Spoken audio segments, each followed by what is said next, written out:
DWS 97.1 number 1 sa tugsugan na tawanan ng mga kapuso po natin sa barangay sa Uyo, Quezon City. Magandang umaga po sa inyong lahat mga kabarangay. Nagbabalik po si Papa Dudut. Kanina pinag-uusapan sa Potpot and Friends yung mga tungkol sa mga gwapo, ano. Alam niyo, meron akong alam na kasabihan tungkol sa mga gwapo. Kung lahat daw ng pangit ay mabubuti, okay, fine. Ako nang masama. Ayan, sa lahat po ng mga apektado dyan, ano, ang kagwapuhan naman mga kabarangay, hindi lang yan nakikita sa physical na anyo, nakikita rin po yan sa inyong kabutihan ng puso, di ba? Alam nyo mga kabarangay, mula na nagsimula po ako mag-aral, hindi naman sa pag-aangat ng bangko, ano, pinangarap ko na talaga mga kabarangay na mapabilang po ako sa mga class officers. Bilang presidente, vice president, basta officer ako, no? Kaya lang, wala Kasi escort laging pumapatak mga kapuso. Yabangan na to, yabangan na. Anyways mga kabarangay, si Papa Dudut na nga kasama ninyo from 9 hanggang 11 ng umaga mga kapuso. Ano, ang gagawin nyo lamang po, mag-post ng mga comments sa ating Facebook account, www.facebook.com/papadudut.lsfm. Ganun din po sa Facebook account ng Barangay LS. Pag-usapan natin ang kwento ng kabarangay natin. Ang pangalan niya ay si Julian, no? Itong si Julian daw mga kabarangay, payak lamang o simpleng-simple lang ang pamumuhay kasama ng kanyang nanay, mga kapatid, ganyan. At sa sobrang hirap ng buhay ay kailangan talagang mamasukan ng kanyang nanay. Kaya lang, isang hindi kagandahang pangyayari ang magaganap sa kanilang buhay. Kung ano po yan mga kapuso, yan ang ating tututukan sa tatlong parte ng kanyang kwento, no? Simulan po natin yan dito lamang sa inyong radyo nobela. Anak! Anak! Tapos ka na ba dyan? Bilisan mo at samahan mo ako magsampay. Opo, Nay. Sandali lang po. Eto na po. Nagdidilig lang po kasi ako ng halaman. Tama yan anak. Sigurado ako, matutuwa si Madam Matilda niyan. Naku, sana nga, Nay. Para naman madagdagan yung kita natin ngayon. At may pambaon na din ng mga kapatid ko. Ang bait naman ng anak ko. Sana wag kang magbabago anak ha. At alagaan mga kapatid mo. Siyempre naman, Nay. Aalagaan ko kayo at ng mga kapatid ko. Balang araw, yayaman din tayo. Oops! Pero bago yan, magsampay muna tayo anak. Oo nga po pala, Nay. Tara na. Maghiwalay mo yung mga puti tsaka sa decolor. Tapos Tuwing Sabado at Linggo, sumasama ako kay Nanay. Nakikilabada siya habang ako naman ay nagwawalis, nagdidilig, o kaya naman inuutusan ni Madam Matilda. Para sa kaunting barya. Para sa aming mahihirap, malaking tulong na yun. At ang importante, marangal ang pinagkakakitaan namin. Hanggang sa isang araw, hindi ko alam na ganun ang mangyayari sa amin ni Nanay. Madam Matilda, maniwala po kayo sa akin. Hindi po ako nagnakaw niyan. Ibalik mo ang singsing at perang ninakaw mo. Sa bulsa lang ng palda ko lang nilagay yun at ikaw ang kumuha nun. Madam, hindi po kaya ng konsensya ko na pakainin ng mga anak ko na galing sa nakaw. Matigas ka talaga ha? Pwes, mabubulok ka sa kulungan. Dakpin niyo yan. Ikulong niyo. Gawin niyo kung anong nararapat. Madam! Madam! Madam, maawa kayo! Maawa kayo sa mga anak ko, Madam!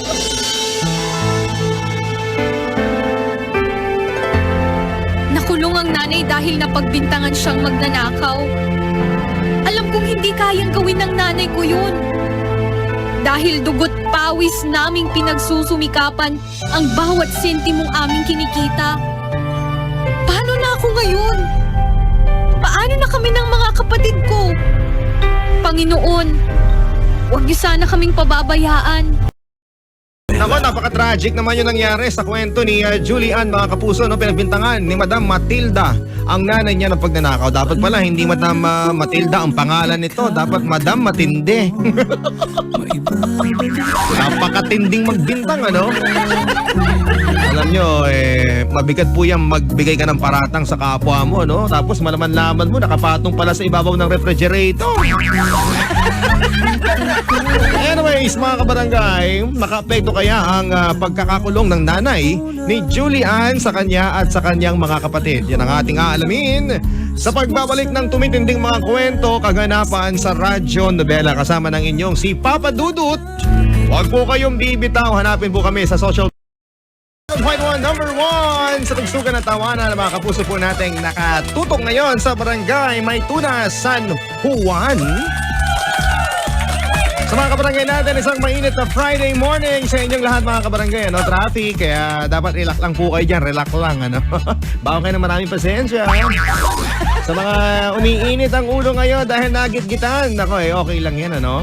Ikaw nga minsan, beating the red light ka. Oo. Kaya dapat magbibigay ka ng maraming pasensya kasi minsan pasaway ka din naman, di ba? Anyways, mga kabarangay, si Papa Dudut ang kasama ninyo ngayong umaga kanina, no? Napakinggan po namin natin ang madamdaming kwento ng kabarangay natin na si Julian at ang pagbibintang sa kanyang nanay na nagnakaw ng mga alahas at pera ni Madam Matilda, no? Kaya kasabi ko sa inyo, dapat di Madam Matilda yan dapat Madam Matindi. Matinding magbintang.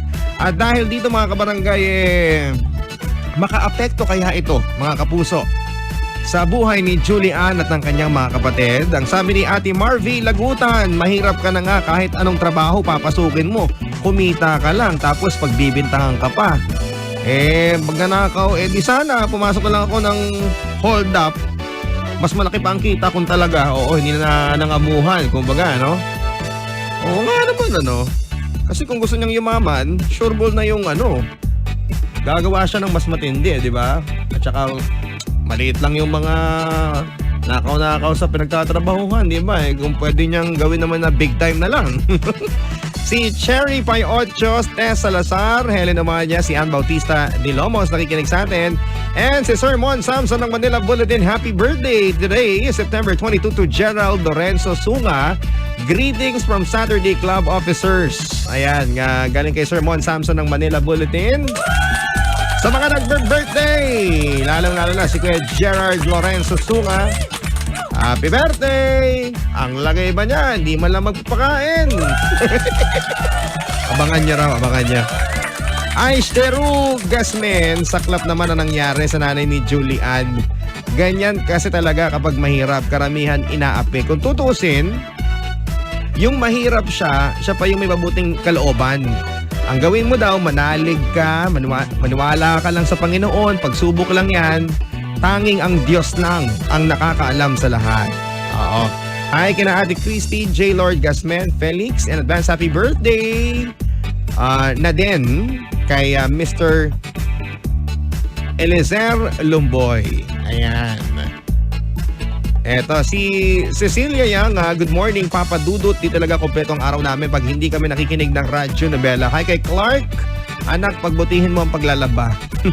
Kawawa naman daw si Julian. Pag nagkataon, hirap na nga sila sa buhay, lalong maghihirap. Oo, kasi nga makukulong yung nanay. Si Jensen, ganyan talaga ang buhay. Minsan kahit mahirap kayo na pagbibintangan pa sila, huwag kang mag-alala. Makakalaya din ang nanay mo. Pabati na lang ng happy birthday kay Cheryl De La Torre sa Qatar. Oo, request naman ng Heaven and Side A daw. Heaven by your side. Okay. Si Bella Adriana Resurrection sa naman of part ng story, Papa Dudut, hindi man lang siya binigyan ng pagkakataon na mag-explain. Bakit ganun? Marami talagang nakukulong ng walang kasalanan.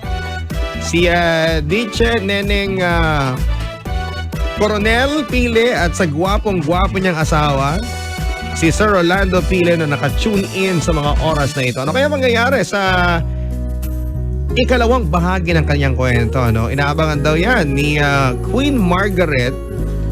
Oo, na laging nakikinig. Cute na nakikinig sa atin. Nagpadala pa ng picture dito, no? At si Maria Elisa Howe na binabati ng happy 50th golden wedding anniversary si Tatay Junior at si Nanay Gloria.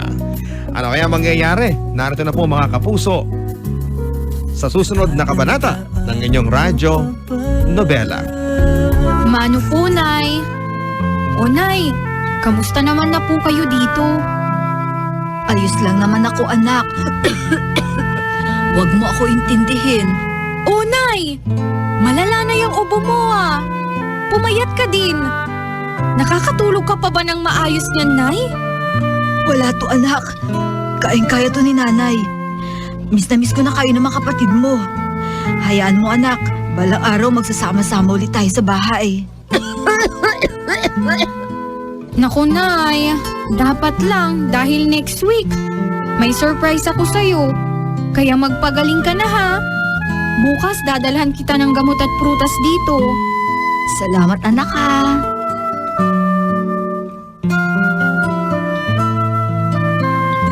Ang totoo niyan, dalawang sorpresa ko kay nanay.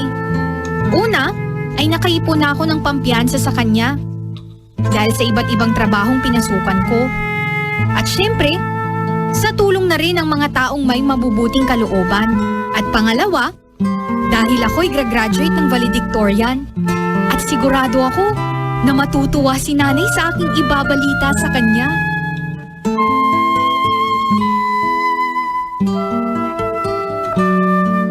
Magandang umaga po, sir. Dadalawin ko lang po sana si Trinidad. Nanay ko po siya. Nako Iha, buti naman at nandito ka na. Isinugod sa ospital ang nanay mo kaninang madaling araw lang. Ha? Bakit po? Anong nangyari sa nanay ko? Iha, mabuti pa ay ihanda mo iyong sarili. Sasamahan ka na lang namin sa ospital.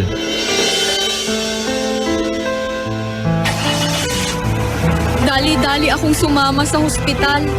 Bit-bit ang mainit na lugaw at gamot ni nanay. Ngunit isang babaeng nakatalukbong ng puting kumot ang aking nadatnan. Wala na si nanay. Iniwan niya na kami. Ayon sa doktor, komplikasyon daw sa pusong sanhi ng kanyang pagkamatay. Dala na rin ng matinding stress at hindi niya pagkain ng ilang araw. Hindi ko akalain nang ipon kong pera na pangpiyansa sana ni nanay ay ibibili ko pala ng kabaong niya.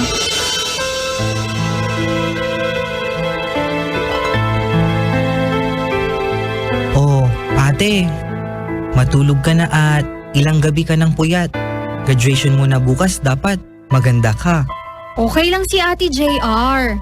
Last night na ngayon ni nanay at hindi ko siya maihahatid bukas sa libing niya. Huwag kang mag-alala ate. Hindi namin pababayaan si nanay bukas.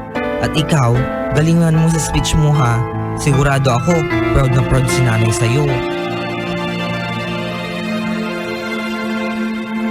Magkasabay ang graduation ko at libing ni nanay. Ngunit pinili kong umattend sa graduation. Dahil alam kong yun din ang gusto niya. Bumuhos ang luha sa aking valedictory address. Nakisimpatya ang kapwa ko mag-aaral at kanilang mga magulang sa akin. Habang ang mga roko Ang lungkot, diba? No? Sa araw na kung saan nakuha mo yung pagtatagumpay sa pag-aaral mo na inalay mo sa isang taong pinakamamahal mo, wala na yung taong yon, no? Kaya sa lahat ng mga kabarangay natin, ang pinakamagandang nangyari lang dito sa kwentong ito, mga kapuso, sa kabila ng paghihirap na dinadanas ni Julian, mga kapuso, hindi pa rin siya nawawala ng pag-asa.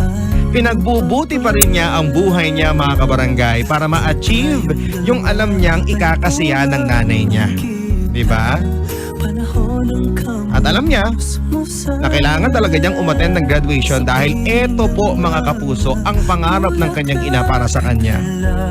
Kaya lang, syempre, diba? Yung pinakahuling araw at sandali na makikita mo yung nanay mo, hindi mo man lang nasilayan bago mailiping. Sabagay, kung tutuusin, ito po'y seremonyas lamang. Ang mahalaga, nasa puso ni Julian at nasa isipan niya yung alaala ng kanyang nanay na kahit kailan hindi mawawala. Kaya sa mga pinag-aaral ng magulang dyan, bulakbol ng bulakbol, touching ng touching. Isip-isip din pag may time, napakaswerte ninyo.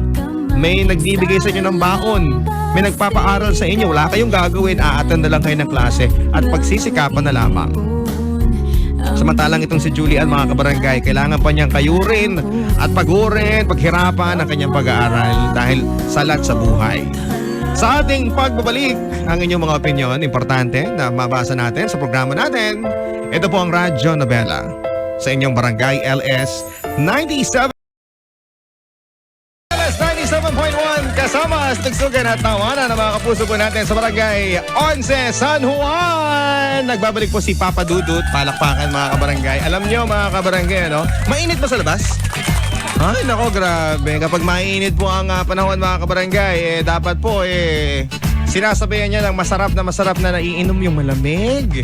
Yung may mga yelo-yelo, di ba? Tapos, ang ulam mo, yung may sabaw, mainit. Salungat, ano? Sarap ngayon mag-sorbetes, ano? Tsaka, masarap din mag-swimming ngayon. Binabati natin yung mga taga Jed's Island Resort. Si Boss Joel Danganan. Binabati kayo ni Papa Dudut. Sa lahat ng staff mo dyan, magandang umaga. Kanina sa Radyo Nobela, napakinggan po natin ang kwento ng kabarangay.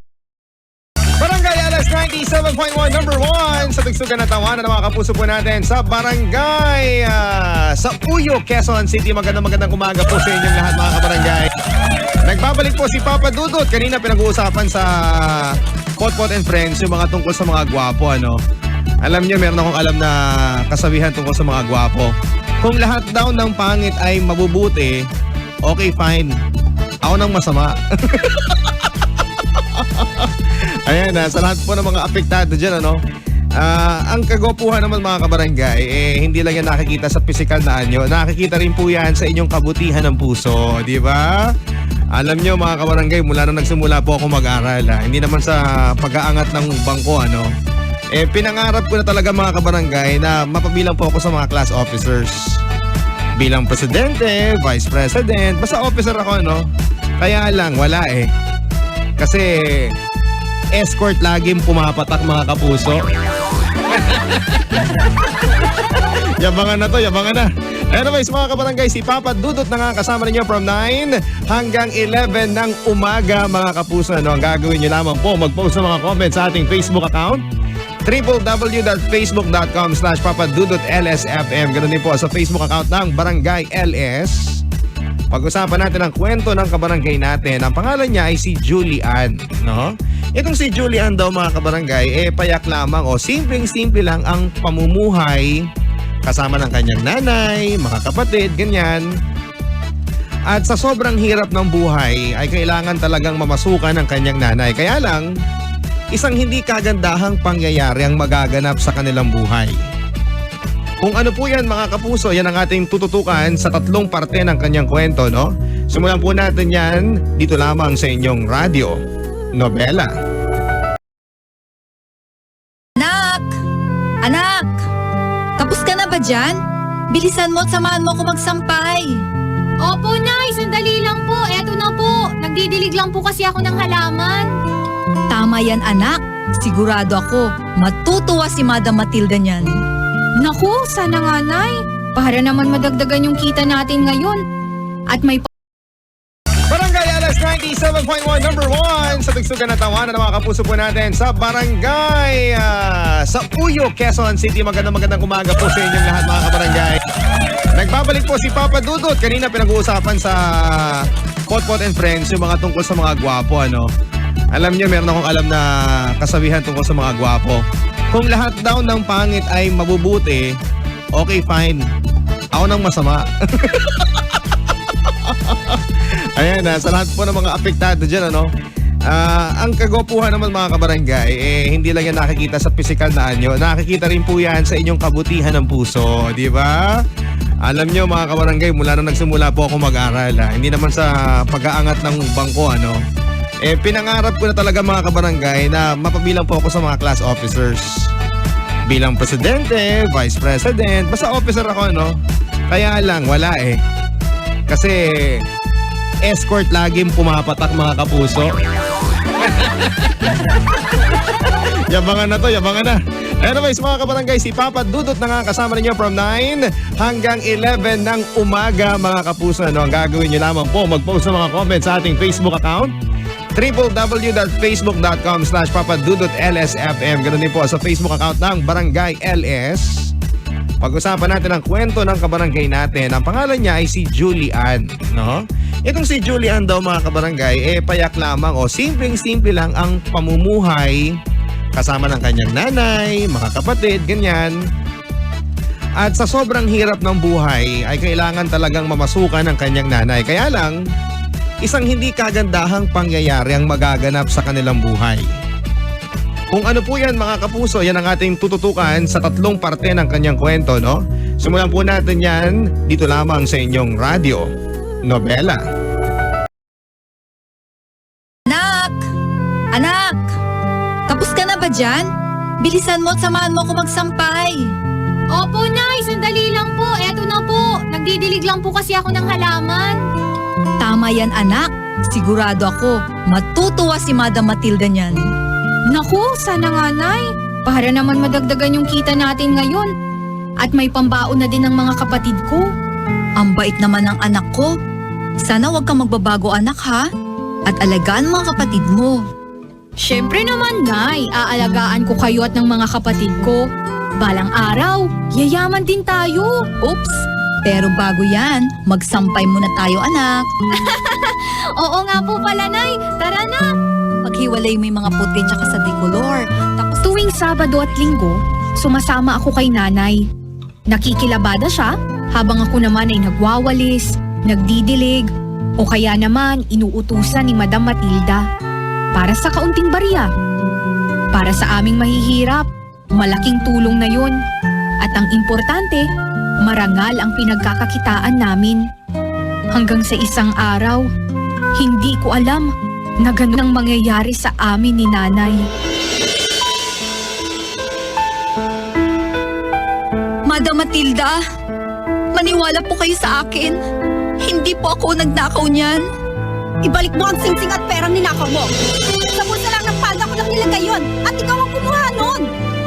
Madam, hindi po kaya ng konsensya ko na pakainin ng mga anak ko na galing sa nakaw. Matigas ka talaga ha? Pwes, mabubulok ka sa kulungan. Dakpin nyo yan. Ikulong nyo. Gawin nyo kung anong nararapat. Madam! Madam! Madam, maawa kayo! Maawa kayo sa mga anak ko, Madam!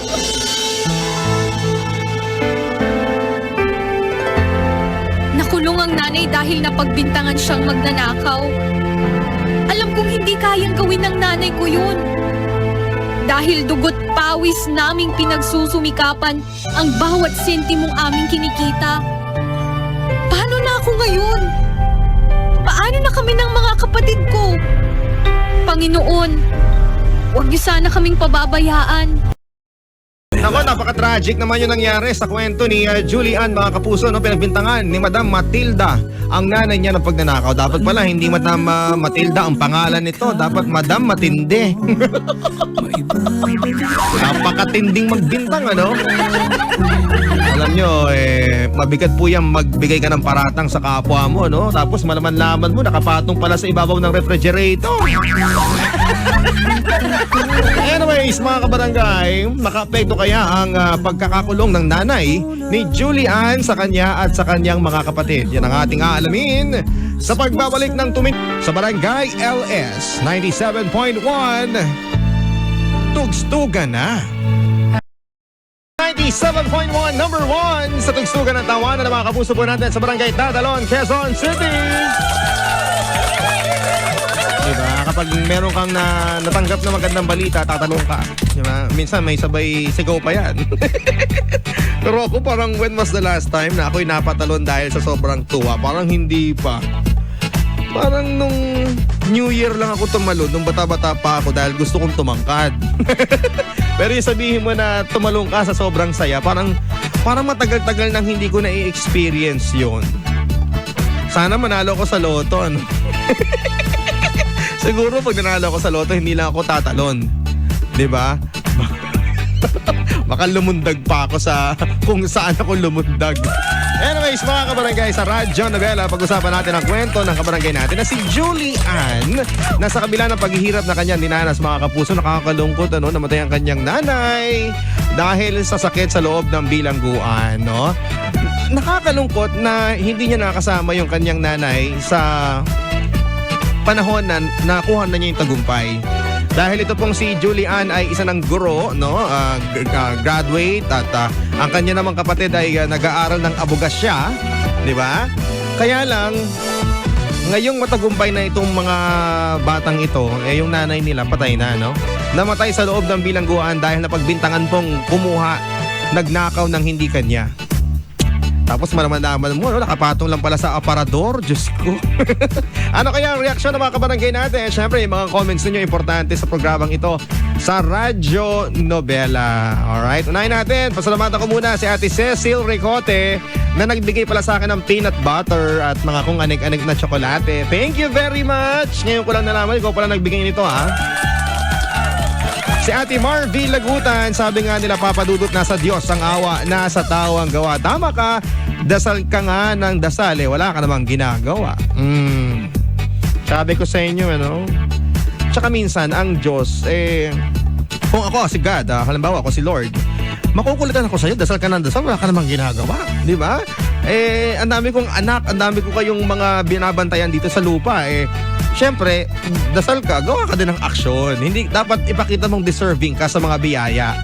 'Di ba? Si Ria, sabi niya, successful na naging buhay nila ngayon. Sabi nga nila, walang pagsubok na hindi malalagpasan. Happy ako para sa inyo, Julian, at nakapasa ka sa exam. Ganda ng storya, Papa Dudut. Pa-request naman ng Baby Shark Dance. Baby Shark, Shark. Sabihin ko kay Mama Bel mamaya, ha, para mapatugstugs niya. Gawin ko nga yan. Lagay ko sa Facebook. Magbe-Baby Shark Challenge ako, ha?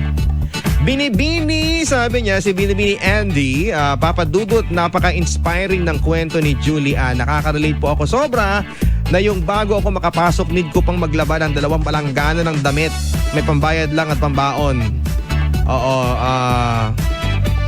pambaon lang, mas pagsisikapan ko pa po. Salamat sa inspirasyon. Dito po ako sa Gentry, Cavite, part-time cashier sa Walter Mart. Ayan, habang nag-aaral, ay, naku, nakakatuwa ka naman, ano? Kailan ba ang next mong tuition? Lapit ka sa... Nakita ko maganda siya, no? Puntahan mo ako. joke lang yun. Baka pumunta nga dito. Si Renren, magandang umaga sa kanya. Wow, kahit na nawala mama nila, maswerte pa rin kayo kasi may masakit man na nangyari sa buhay ninyo. Buhay nyo ay... Ito? Ay, grabe. Nakakalitong basahin, Renren. Next time, huwag ka magtutuldok at huwag ka magkakapital pag hindi pa kailangan, ha? Oo, buhay nyo'y may ipinalit naman ang kabutihan ng Diyos. Hindi mo ginawa ang kahinaan na nangyari sa inyong pamilya. Napakabuti talaga ng Diyos. Alam niya kung sino ang naaapi at naaapakan. Ako alam ko din kung sino ang naaapi at naaapakan kapag may umaray. Aray! Naapakan mo ko. O yun, alam ko yun talaga. Sipag at tiyaga, may nilaga. Walang masamang mangarap basta gagawa ka ng hakbang para maabot mo ito, from Renren. Si Baymax Vasquez, pabati naman kay Ate Margie, Ate Masaing at Alex sa production. Always po kami nakikinig ng Radyo Nobela sa mga taga-Selpak packing industry. So much inspiring naman ang kwento kay Mario Vasquez ng Victoria Village, Kanumay East, Valenzuela City, Mary Grace Colocado at marami pang iba. Si Ate Cecil Ricote, happy Friday. Congrats, Julian. That's right, girl. Hindi mo sinubukan sinukuan ang pagsubok na dumating sa buhay ninyo. Tinupad mo ang pangarap mo at ng nanay mo. Sana maging inspirasyon ka sa lahat ng kabataan na pagbutihin ang kanilang pag-aaral at huwag sayangan ng oportunidad na makapag-aral. Lesson learned, huwag susuko anuman ang pagsubok na darating sa buhay. Good morning, Mama Bel! Good morning, Papa Dudut. Good morning din sa ating mga kabarangay na naka-tune in ngayon. Grabe ang traffic dito sa May Timog.